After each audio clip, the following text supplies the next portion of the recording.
ബാക്കി മറ്റ് വേദിയിലും സദസ്സിലും ഇരിക്കുന്ന പ്രിയപ്പെട്ടവരെ, ബഹുമാനിരെ, ഇന്ന് വളരെയേറെ സന്തോഷത്തോടു കൂടിയാണ് ഞാനിന്ന് നിങ്ങളുടെ മുമ്പിൽ നിൽക്കുന്നത്. ബഹുമാനപ്പെട്ട ഗവർണർ അദ്ദേഹത്തിൻ്റെ മുമ്പിൽ വെച്ച് അപ്പയുടെ ഒരു അനുസ്മരണ സമ്മേളനത്തിൽ പങ്കെടുക്കാനും ഇങ്ങനൊരു അവസരത്തിനായിട്ടുള്ള നന്ദി ആദ്യം തന്നെ ഞാൻ അറിയിക്കുകയാണ്. ബഹുമാനപ്പെട്ട ഗവർണർ അദ്ദേഹം അപ്പയുമായിട്ട് വളരെയേറെ നല്ല ബന്ധം പുലർത്തിയിരുന്ന വ്യക്തിയാണ്. വളരെയേറെ ഞങ്ങൾ ട്രീറ്റ്മെൻറ്റിന് പോകുന്നതിന് മുമ്പ് ഞാൻ അപ്പയെ കാണാനായിട്ട് വീട്ടിൽ വന്നിരുന്നു.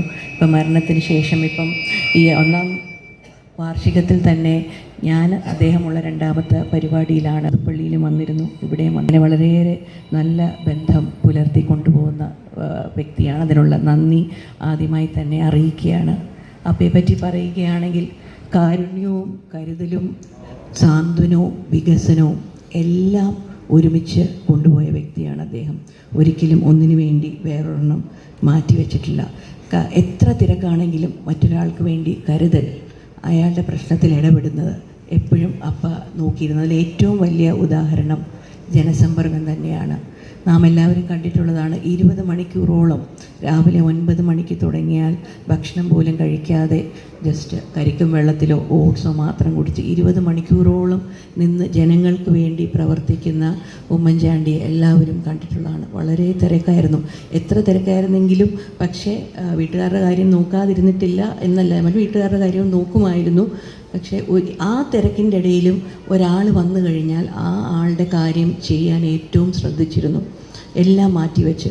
ഒരു ഉദാഹരണം, ഇറാഖിൽ ആഭ്യന്തര പ്രശ്നം കാരണം നമ്മുടെ മലയാളി നഴ്സുമാരവിടെ കുടുങ്ങിപ്പോയി. എനിക്കിപ്പോഴും ഓർമ്മയുണ്ടെന്നപ്പോൾ ആലുവ ഗസ്റ്റ് ഹൗസിലാണ്, അപ്പയും അമ്മയും ഉണ്ട്. അപ്പോൾ ഉറങ്ങിയിട്ടില്ല ആ രാത്രിയിൽ. എന്ന് വെച്ചാൽ ആ ഗവൺമെൻറ്മാർക്ക് പറഞ്ഞിരുന്നു, അവരോട് ഇൻസ്ട്രക്ഷൻ കൊടുത്തിരുന്നു, കോള് വന്നു കഴിഞ്ഞാൽ അപ്പം തന്നെ തരണം, ഒരു കോള് പോലും മുടക്കാൻ പാടില്ല. അവരവിടുന്ന് പ്ലെയിൻ കയറി എന്ന് ഉറപ്പ് വരുത്തുന്നത് വരെ അപ്പം ഉറങ്ങാതെ തന്നെ അതിൻ്റെ പുറകെയായിരുന്നു. ഏതൊരു പ്രശ്നത്തിലും മറ്റൊരാളുടെ കഷ്ടതയിൽ ഏറ്റവും കൂടുതൽ കരുതിയിരുന്നു. അതുപോലെ തന്നെ സ്വന്തം കാര്യം മാറ്റിവെച്ച് മറ്റൊരു സംഭവം എന്ന് പറഞ്ഞു കഴിഞ്ഞാൽ, സോളാറിൻ്റെ വിവാദം നടക്കുന്ന സമയത്ത് ഇവിടെ വളരെയേറെ പ്രശ്നങ്ങൾ നടക്കുകയാണ്. അതിൻ്റെ ഇടയിൽ ക്ലിഫ് ഹൗസിൽ അപ്പയെ കാണാൻ കുറച്ച് പേര് വന്നു. അത് അവർ എങ്ങനെ, ഈ പ്രശ്നം നടക്കുന്നതുകൊണ്ട് പൊതുവേ തുറന്നിട്ട വാതിലാണ്, കുറച്ച് ബുദ്ധിമുട്ടായിരുന്നു അകത്തോട്ട് കയറാൻ. പക്ഷേ അവർ അകത്ത് വന്ന് അപ്പയെ കണ്ടത് ആക്ച്വലി സത്യം പറഞ്ഞാൽ വർക്കലയിലുള്ള 3 കുടുംബങ്ങളാണ് വന്നിരുന്നത്. അവിടുത്തുള്ള 3 ചെറുപ്പക്കാർ, അവർ ഒരു ജയിലിൽ, സൗദിയിലെന്തോ ആണ് പറഞ്ഞത്, ജയിലിൽ അവർ തൂക്കുകയർ കാത്തു കിടക്കുകയാണ്. അവരെ മോചിപ്പിക്കാനായിട്ടുള്ള കാര്യം ചോദിച്ചാണ് വന്നത്.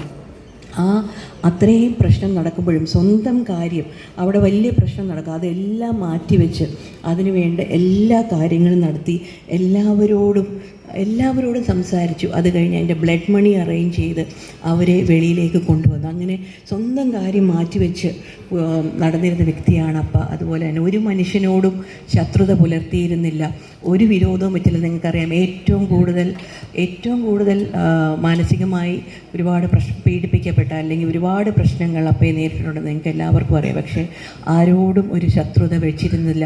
കല്ലെറിഞ്ഞവനോട് പോലും ക്ഷമിച്ചിരുന്നു. അപ്പോൾ വിശ്വസിച്ചിരുന്ന ഒരു കാര്യമുണ്ട്, സത്യം ഒരിക്കലും നമുക്ക് മൂടി വയ്ക്കാനാകത്തില്ല. എത്ര കാർമ്മികം കൊണ്ട് മൂടിയാലും അതൊരിക്കൽ പുറത്തേക്ക് വരും. അത് അപ്പയുടെ ജീവിതത്തിൽ സത്യമായി വന്നു. മരിക്കുന്നതിന് മുമ്പ് ആ അവസാനത്തെ CBI റിപ്പോർട്ടും വായിച്ച് കേട്ടതിന് ശേഷമാണ് അപ്പ മരിച്ചത്. അതൊരു ദൈവാനുഗ്രഹമാണ്. വളരെ എനിക്കിന്നും ഓർമ്മയുണ്ട്, സംസാരിക്കാൻ ബുദ്ധിമുട്ടുണ്ടായിരുന്നു. അവസാനം മനോരമയുടെ ഒരു വാർത്ത കണ്ടിങ്ങനെ സംസാരിക്കാൻ വയ്യാത്തതുകൊണ്ട് ഞങ്ങളെ ഇങ്ങനെ വിരൽ വെച്ച് ചൂണ്ടിക്കാണിച്ചു. അത്രയേറെ സന്തോഷത്തോടെയാണ് അപ്പ മടങ്ങിയത്. പിന്നെ വികസന കാര്യത്തിൽ പറയുകയാണെങ്കിൽ, വികസന കാര്യത്തിൽ അപ്പയ്ക്ക് വിട്ടുവീഴ്ചയില്ല. ഒരു കാര്യം നിശ്ചയദാർഢ്യമാണ്. ഇപ്പം ഏറ്റവും ലേറ്റസ്റ്റ് വിഴിഞ്ഞം, അത് പൊളിറ്റിക്കൽ പല ആസ്പെക്ട്സ് കാണും, അതിലേക്കൊന്നും കടക്കാൻ ആഗ്രഹിക്കുന്നില്ല. പക്ഷേ അപ്പയുടെ നിശ്ചയദാർഢ്യം അന്ന് ചെയ്തത് മുമ്പോട്ട് കൊണ്ടുപോകും. പല വിലങ്ങുതടികളുണ്ടായിരുന്നു. ആദ്യം വന്ന 4 ബിഡുകൾ ഫെയിലായി, പിന്നെ വന്നത് ചൈനീസ് ബിഡായിരുന്നു, പിന്നെ വന്നത് സിംഗിൾ ബിഡായിരുന്നു. ഇതെല്ലാം മറികടന്ന് അതിൻ്റെ മുമ്പോട്ട് പോയി.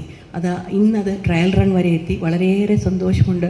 അപ്പ ഉയരത്തിൽ നിന്ന് സന്തോഷിക്കുമെന്നാണ് ഞാൻ പൂർണ്ണമായി വിശ്വസിക്കുന്നത്. അതുപോലെ തന്നെ മെട്രോ ഒരുപാട് പേര് പറഞ്ഞു നഷ്ടത്തിലെത്താം, പല പല പ്രശ്നങ്ങളുണ്ടാകാം, എന്നാലും അതിലേക്ക് മുമ്പോട്ട് പോയി.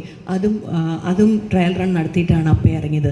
കണ്ണൂർ എയർപോർട്ടിലും വിമാനം അവിടെ ഇറക്കി, എന്നിട്ടാണ് ഇറങ്ങിയത്. സ്മാർട്ട് സിറ്റി, പാലങ്ങൾ, ബൈപ്പാസുകൾ, അങ്ങ് അനേകം, ഇതെല്ലാം കാരുണ്യം പോലെ വികസന കാര്യത്തിലും ഒരിക്കലും അപ്പ വിട്ടുവീഴ്ച ചെയ്യാൻ നടന്നിരുന്നില്ല. പുതുപ്പള്ളിയും പാർട്ടിയും കേരളവുമായിരുന്നു അപ്പയുടെ ജീവൻ. പുതുപ്പള്ളി എന്ന് പറഞ്ഞാൽ അപ്പയ്ക്കൊരു വികാരമായിരുന്നു. പക്ഷെ അതുകൊണ്ട് തന്നെ പാർട്ടിയും കേരളവും അപ്പയുടെ ആ വികാരം, അപ്പ എന്ത് ചെയ്തു അതെല്ലാം നാം മരണത്തിലാണ് കണ്ടത്. അപ്പ ആഗ്രഹിച്ചത്, അപ്പ മരിക്കും, ഞങ്ങൾ ജർമ്മനി ട്രീറ്റ്മെൻറ്റിന് പോകുന്നതിന് മുമ്പേ ഞങ്ങളോട് പറഞ്ഞായിരുന്നു, ഞാൻ എന്നോടും അമ്മയോട് പറഞ്ഞ്, എന്നെ ജനങ്ങളെ കാണിക്കണം, ഞാൻ മരിച്ചാൽ എന്നെ ജനങ്ങളെ കാണിക്കണം. പക്ഷേ അതൊരിക്കലും മറ്റൊരു വ്യക്തി അറിഞ്ഞിരുന്നില്ല. പക്ഷേ ഞാൻ വിശ്വസിക്കുന്നത് അപ്പയുടെ ആ ഹൃദയം മലയാളികൾ മനസ്സിലാക്കി, എല്ലാവരും കണ്ടതാണ്. ആ ജനസമുച്ചയം അത്രയേറെ ആദരം കൊടുത്താണ് അപ്പയെ മുമ്പോട്ട് കൊണ്ടുപോയത്. എന്തായാലും ഇവിടെ ഇങ്ങനെ വരാനും, ജനശ്രീയെ പറ്റി പറയുകയാണെങ്കിൽ എനിക്ക് തോന്നുന്നു അപ്പയെ തുടക്കം തൊട്ട് ജനശ്രീയുടെ എല്ലാ കാര്യത്തിലും പൂർണ്ണ പിന്തുണ നൽകിയിരുന്നു. അതുകൊണ്ട് തന്നെയായിരിക്കാം അപ്പ കൊണ്ടുവന്ന മോഡൽ, ആ ഒരു മോഡൽ, ഇന്നിപ്പോൾ ജനശ്രീ കൊണ്ടുവരുന്ന ഈ മോഡൽ സമൂഹത്തിന് മുമ്പിൽ വലിയൊരു മാതൃകയാണ്. ഇങ്ങനെ പലരും ഇത് തുടരുകയാണെങ്കിൽ നമ്മുടെ നാട് തന്നെ മറ്റൊരു മുഖച്ഛായയിലേക്ക് മാറാം. ഉമ്മൻചാണ്ടി മോഡലാണ് ഇന്നിപ്പം ജനശ്രീക്കാർ കൊണ്ടുവന്നിരിക്കുന്നത്. അതിലുള്ള ഞങ്ങളുടെ കുടുംബത്തിൻ്റെ എല്ലാവരുടെയും നന്ദി അറിയിക്കുകയാണ്. ഇന്നിവിടെ ഈ പരിപാടിക്ക് എന്നെ ക്ഷണിച്ചതിനും ഇങ്ങനൊരു അവസരം തന്നതിനുമുള്ള നന്ദി എല്ലാവരോടും അറിയിച്ചുകൊണ്ട് നിർത്തുന്നു. നന്ദി, നമസ്കാരം.